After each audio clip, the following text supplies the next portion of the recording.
Hello সবাইকে, আসসালামু আলাইকুম। কেমন আছেন আপনারা সবাই? আশা করি যে যেখানে আছেন ভালো আছেন, সুস্থ আছেন। তো আজকে আমরা রান্না করছি দেশি মুরগি। দেখেই বুঝতে পেরেছেন, খুবই পিওর দেশি মুরগি। তো এই মুরগিটা কিন্তু একদম ডিম পাড়া মুরগি, আপনারা দেখলেই বুঝতে পারবেন। ভিতরে 20-র মতো ডিম হয়েছে। এই মুরগিটা খেতে কিন্তু বেশি ভালো লাগে। তো এখন আমরা মুরগিটা পুড়িয়ে নিচ্ছি, মানে লোমগুলা একদম সুন্দরভাবে যাতে পুড়ে যায় এবং সুন্দরভাবে চামড়াটা সেট হয়ে যায়, তেল বের হয়ে যায় এবং ছোট ছোট বাড়তি যে লোমটা থাকে সেটাও পুড়ে একদম সুন্দর পরিষ্কার হয়ে যায়, যার কারণে আমরা মুরগিটাকে পুড়িয়ে নিচ্ছি খুব সুন্দরভাবে। তো মুরগিটা পোড়ানো হয়ে গেছে, এখন আমরা কেটে নিব। তো মুরগিটা সুন্দরভাবে প্রসেসিং করে কেটে নিই।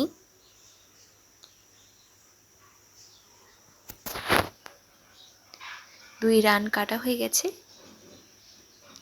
এভাবে করে এক এক করে সবগুলাই কেটে নিয়েছি। ওই যে দেখতেই পাচ্ছেন ডিমের কুড়ি, এই ডিমের কুড়িওয়ালা মুরগির কিন্তু খেতে খুব ভালো লাগে, দেশি মুরগিটা। আর এই ডিমটা যা অপূর্ব খেতে লাগে, কে খেয়েছেন অবশ্যই কমেন্ট করে জানাবেন। খুবই মজা লাগে, খুবই মজা লাগে, খুবই মজা লাগে। তো এই যে আমাদের সব কিছুই কাটা হয়ে গেছে, এই যে দেখতেই পাচ্ছেন এত মজার ডিম। আমার খুবই খুবই মজা লেগেছিল ডিমটা। এখন সুন্দর করে ধুয়ে টুয়ে পরিষ্কার করে নিয়েছি। এটা আজকে আমরা হাতে মাখিয়ে রান্না করব। ডিমটা পুরো একদম হলুদ হয়ে আছে, সোনালি, মানে সোনার মতো চকচক করছে। তো এখন আমরা মশলা উপকরণে দেখে নিই। আজকে আমরা বাটা মশলায় রান্না করব। দেখতেই পাচ্ছেন প্রথমে আছে জিরা, তারপরে আছে কাজু বাদাম এবং পোস্তদানা, তারপরে আছে রসুন, তারপরে আছে আদা, তারপরে আছে শুকনা মরিচ, তেজপাতা, এলাচ, লবঙ্গ, আর আছে দারচিনি। তো এগুলো এক এক করে সব কিছুই বেটে নিব। রসুন, তারপরে আদা বাটা, আদাটা, জিরা সব একসাথেই সুন্দর করে বেটে নিব।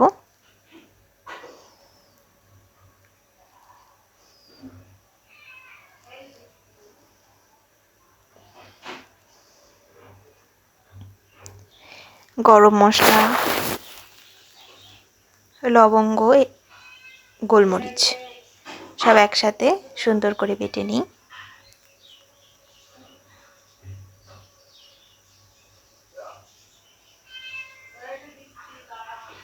তো এই যে সব একসাথে বাটা হয়ে গেছে, খুব সুন্দরভাবে বেটে নিয়েছি। তারপরে আছে এখানে পেঁয়াজ কুচি, হলুদ গুঁড়া, লবণ আর মরিচের গুঁড়া। আপনারা চাইলে মরিচের গুঁড়াটা স্কিপও করতে পারেন। আর এখানে আছে টক দই। এখন আমরা মাংসটাকে হাতে মাখিয়ে নিব।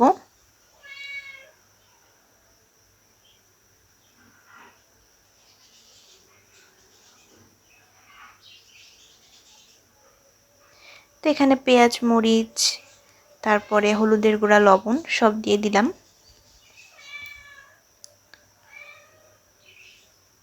তারপরে দিয়ে দিব এখানে জিরা বাটা, আদা বাটা, রসুন বাটা, শুকনা মরিচ বাটা, পোস্তদানা এবং কাজু বাদাম বাটা, আর হচ্ছে গরম মশলা। সব কিছু দিয়ে, তেজপাতা দিয়ে, একটু টক দই দিয়ে, এখানে দিয়ে দিলাম লবঙ্গ এবং গোলমরিচ, দিয়ে দিলাম তেল, সয়াবিন তেল দিয়ে সুন্দর করে আমরা এটাকে হাতে মাখিয়ে নিব।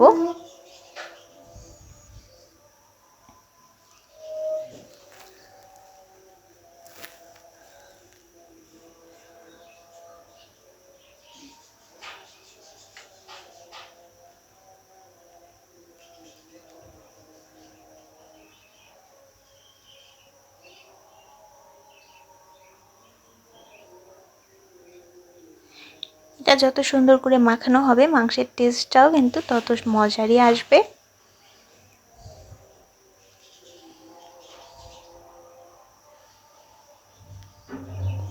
এখন অল্প একটু পানি দিয়ে দিলাম, তারপরে চুলাটা অন করে চুলায় বসিয়ে দিব। ডিমটা কিন্তু আমরা উঠিয়ে রেখেছি, ডিমটা আমরা একদম পরে দিব, নাহলে কিন্তু ডিমটা একদম গলে মশলার সাথে মিশে যাবে।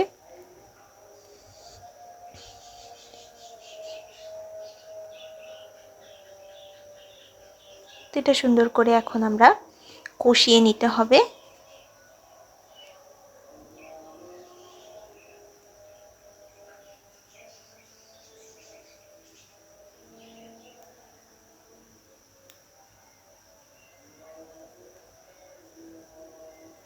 খুব সুন্দরভাবে নাড়িয়ে চাড়িয়ে আমরা এটা মাংসটাকে সুন্দরভাবে কষিয়ে নিব।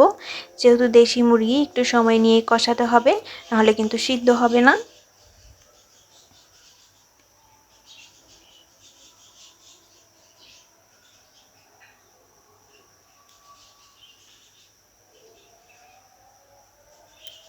একদম তেল বের হয়ে গেছে।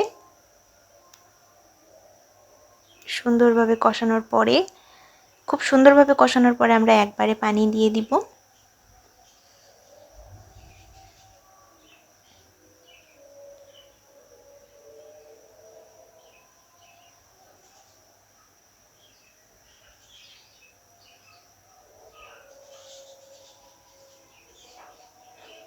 এখন আমরা পানি দিয়ে দিচ্ছি।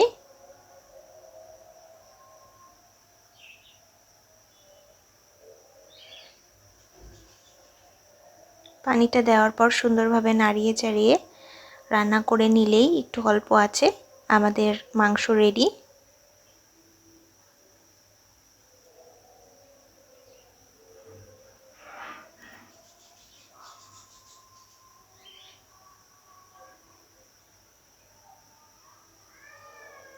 তো এখন এই পর্যায়ে ডিমটা দিয়ে কিছুক্ষণ রান্না করে তারপরে ঢাকনা দিয়ে উঠিয়ে নিলেই রেডি।